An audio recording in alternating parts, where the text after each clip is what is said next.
You know what time it is?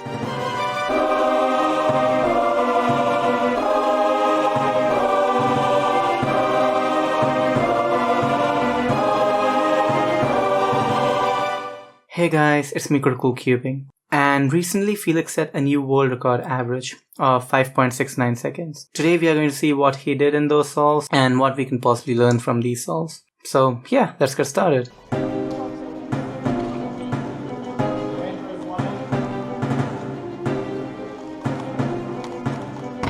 This was the first scramble, and in this scramble we have a couple of cross options, but Felix chose to solve the red cross, and in the red cross we already have one of the pieces properly lined up with the cross center, and the other pieces are in here, the red and yellow, the red and white at the back, then red and blue in here. And the good thing about this cross is that the red and blue is connected with the corner as well, so we can use this block for an X cross, and this is precisely what Felix did.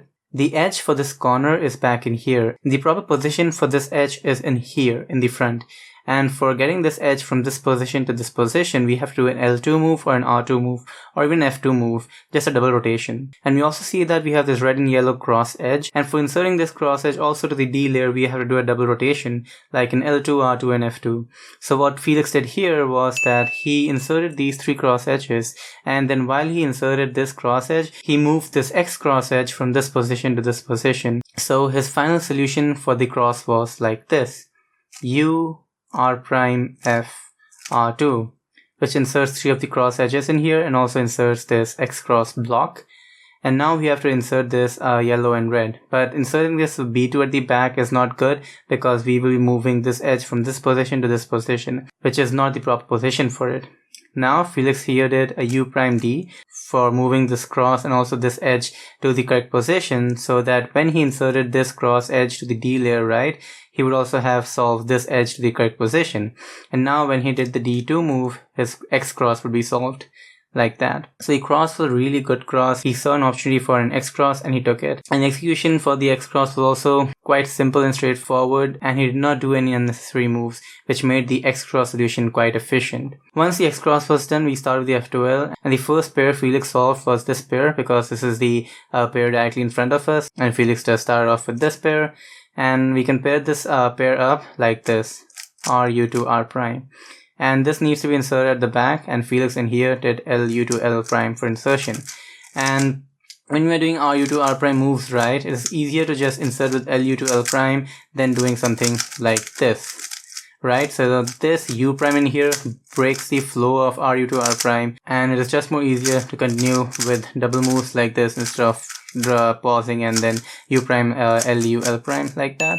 So from this angle, Felix did LU to L prime, and the other corner that was in the U layer was this one, and the edge for this was stuck at the back. So this edge pops out to the U layer like this, and we have this next pair which can be solved.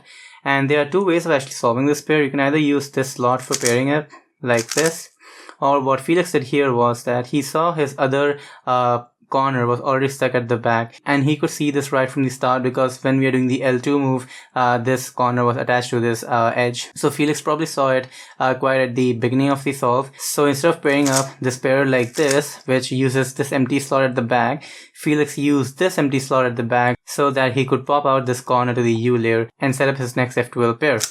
So U prime R prime U to R pops out the corner to the U layer. So now we don't have to do unnecessary moves for popping out this corner to the U layer. And then he simply inserted like this. And then we have this last F2L pair. And this is quite easy to pair. U prime R U R prime. Now here what most people might do is go for something like this, right? But Felix here inserted with U2 R U to R prime. And the reason for that is we have both of these edges as bad edges, and inserting with U, R, U prime, R prime is not going to affect the orientation of these edges, so the bad edges will remain as bad edges. Thus, using U, R, U prime, R prime will give him the adjacent OLL case, and the alg for adjacent OLL case is not as good as the alg for the opposite OLL case, which he got when he inserted like this, U2, R, U to R prime. And this OLL case is a bit better than the L-shaped OLL case, and Felix opted for this. And now we have the OLL case, and for this OLL case, Felix did the OLL CP. And with OLL CP, once you're done with the OLL, it will also solve the corners for you. So you will have the U perm, H perm, or Z perm. And here we have the U perm, and Felix uses the RU U perm like this, and a UF for the U prime, and done. There were a couple of interesting things in the solve: the X cross, the F12 influencing, popping out this back corner to the U layer, then the OLL influencing, and finally the OLL CP as well. Moving on to the next scramble.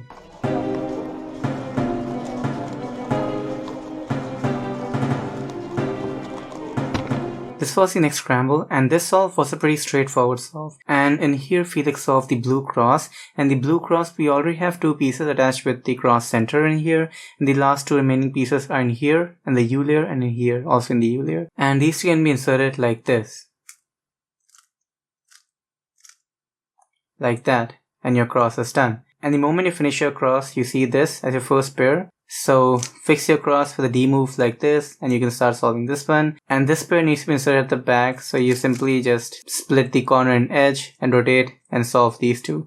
And while you're solving this, you see, okay, you also have another pair in here, so you can cancel into solving this pair as you solve that pair like this. So you inserted that, and this is also paired simultaneously. And now this needs to be inserted at the back in here, so insert it like that. And while you're doing this is your next pair in here, like that. The standard way of pairing this up from this angle is simply put the corner in here and then sledgehammer like this. Now here's the next interesting thing that Feliks did. Most people in here would just simply insert like this and then solve whatever case they have, right? The next F12 pair in here, and they will solve this F12 pair. But Feliks here hit two birds with one stone. If we notice this case in here, we have these two as bad edges. So simply inserting with UR, U prime, R prime will still keep the bad edges, so we are not converting them into good edges. And the next thing is the F12 pair in here. We can hit two birds with one stone if we insert this pair with a sledgehammer instead of the standard insert. We will flip these two edges, giving us two good edges, and we will also pair this. Thus, when we insert this pair, right, we will have a full cross on the U layer. And now we can do ZBLL, COLL, and other last layer subsets in here. And in here, Feliks simply started solving the OLL case like this. But one interesting that he did here was he cancelled into the PLL like this, which was the T-perm. And I'll quickly go over the last layer and the PLL cancellation. The last pair, from this position, Feliks saw that he could pair up this pair and also do some edge orientation if he were to simply insert like this instead of the standard insert. And then he simply inserted this pair like that. And now instead of doing ZBL or something else, he started doing the standard OLL algorithm, which for this case goes like this. But now in here, instead of doing the U2 R prime and then seeing what PLL case he have, he saw this PLL case prior, and from this position, he simply cancelled into the T-perm. And the T-perm cancellation, you can learn it like this. Simply set up the T-perm case and then you set up the OLL case. And now you see what sort of PLL case you have from this angle. So we have this matching COL case, and then we have this J-perm pattern on either sides like this. So if you see this sort of J-perm pattern when you have this OLL case, then you know you have a T-perm, and you can cancel into it like this. And the two things that you can learn from Feliks in this solve is to influence your F12 edges while you're doing F12. But when you're on your last pair, you should learn how to influence your OLL. And when you're doing the PLL, of course, you should be predicting your PLL case and trying to cancel into your PLL if possible.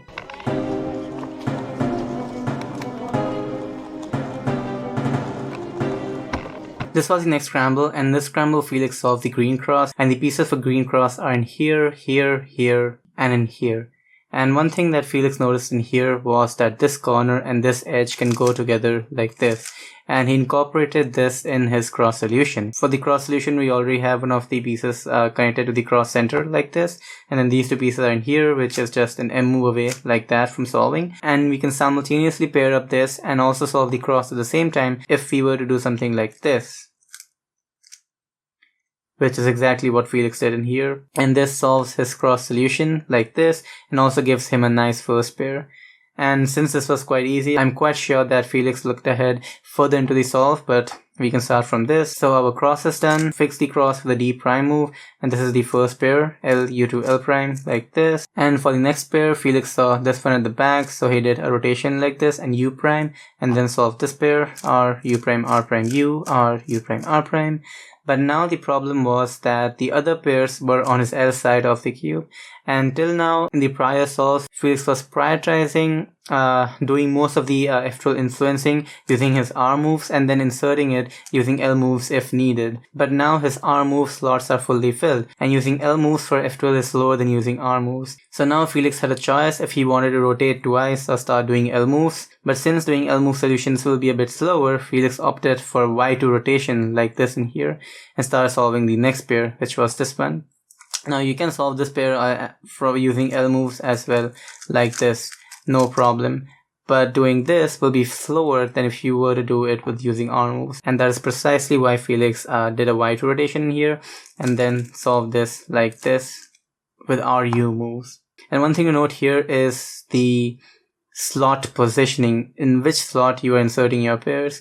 So Feliks, like I had mentioned earlier, was using his R and U moves for splitting and influencing his F12 edges and corners, but he was inserting the F12 pair using L and U moves, especially in this back slot. So one thing that you can definitely take away is to prioritize your F12 pairs in such a way so that you can fill up the back slots first and keep your front slots empty. So yeah, this pair is solved at the back, and we are left with this last pair in here. And now most people, what they will do is just do a U prime like this and then solve the pair from this angle, right? R prime U to R.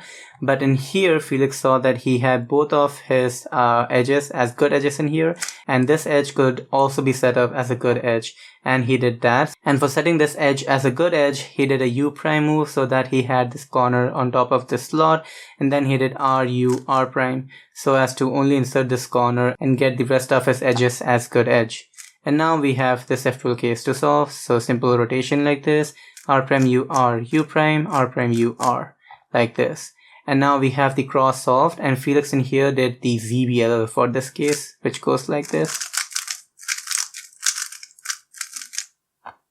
This solve was good because it shows us the power of influencing, how we can influence our cross, our F12 pairs, and even the last F12 pair to set up a better OLL case, or in this case, setting up into a ZBLL case. So what can we learn from Feliks in this solve? Influence your F12 cases intelligently, and learn to properly prioritize your F12 slots.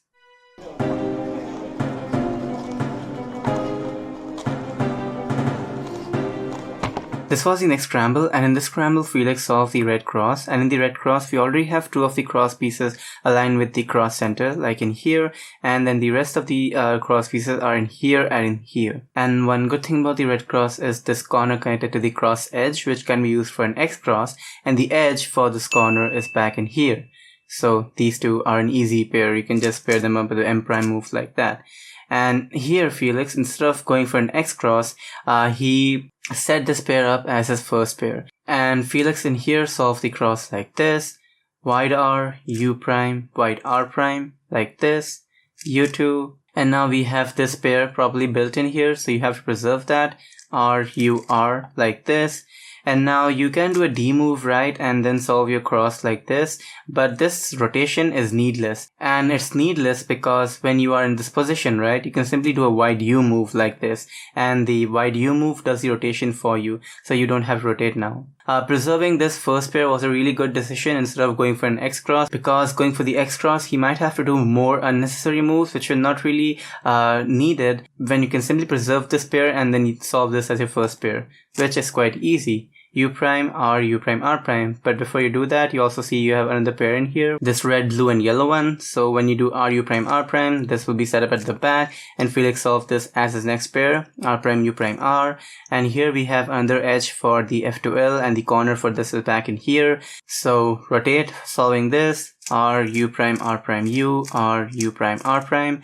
And here Feliks saw that he had three of his edges as good edges, and this was his last F12 pair. So here, instead of doing something like this, which will make one of his edges as bad edges, Feliks instead did something like this, which preserved the edge orientation, and now he can solve this pair. And again, here, instead of doing RU R prime and then solving whatever COLL slash OLL case he had, Feliks in here could foresee that he would be getting this OLL case, the only the corners OLL case, and from this position he saw that he could cancel into the OLL algorithm. So here, instead of doing RU R prime and then doing OLL, he cancelled into the OLL from this position. like that.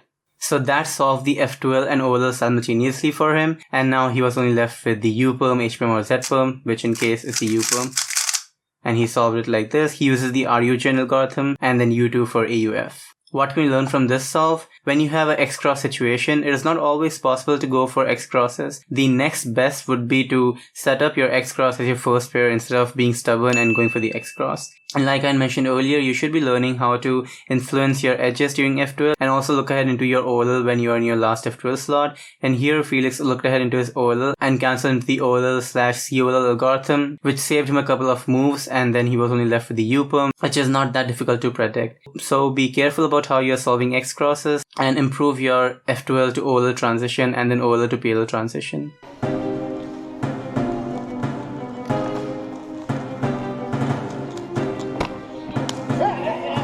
This was the next scramble, and this scramble Feliks solved the orange cross, and in the orange cross we have two of the cross edges already connected with the orange center, and the other two cross edges are in here and here. And one good thing about the orange cross is that we also have a free F12 pair, so we have this F12 pair which can be used as our first pair. And for solving the orange cross, Feliks held the cube like this with this line of orange edges at the back, and then he did a white R move like this. And now we have these orange edges in the D layer, and now we can insert these two with R prime F. And a good thing about solving the cross this way was that this pair was completely preserved. And then we have the final cross edge, D, and then F prime. And that solves our cross, and this pair is completely preserved, and he solves this pair as his first pair like this. Next we have this pair, and here is another cool thing that Feliks did in here. This pair needs to go in this back slot, right? So most people would rotate like this and then do something like this. But like I mentioned earlier, you have to prioritize your slots. So in this case, solving this slot as a front right slot would leave the other two slots on our left side. So we have to do a Y2 move for getting these slots on our right side, or at least a Y prime move for getting this slot to our right side so that we can use R and U moves. But from this angle, if we were to rotate like this is a 2-gen pair, so we can split up the corner and edge with RU to R prime, and then we only have to insert this in the back slot with LUL prime. So not only are we filling the back slot, we are making a really wise decision which will help with general F2L and also with look ahead, because now both our empty slots are in plain view in here, and the other F2L edges will also be either on the U layer or on this right side. From this position, Feliks did a Y prime rotation like this, and this was a really nice decision because now we can split up the corner and edge like this, and this needs to be inserted at the back, so we inserted the back with L moves like that. And using R and U moves was also faster, and with that decision all of our F12 pairs are in plain view now, these two and these two. And Feliks solved this pair next because this is a 2-gen case which can be solved like this.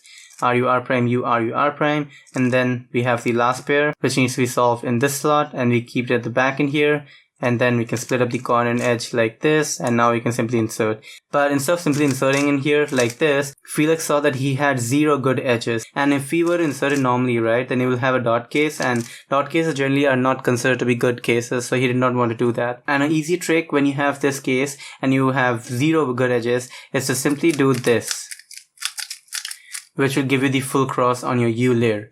But in this particular case, Feliks also had this blocks of edges. And if you were to do the same edge influencing trick, then now in here, we would get a OLL skip case because the blocks would get flipped and we would get an OLL skip like that. So even though our intention was to get all good edges, we get a bit lucky and we get an OLL skip. And for the PLL, he had H perm. And with that, the solve was complete, and Feliks set a world record of 5.69 average of 5. So huge congratulations to Feliks. This is a really big milestone for the cubing community, and I find it really pleasing that Feliks is still in the game even after cubing for so many years and even managing his university simultaneously. So huge congratulations to Feliks for the awesome average and for these awesome reconstructions.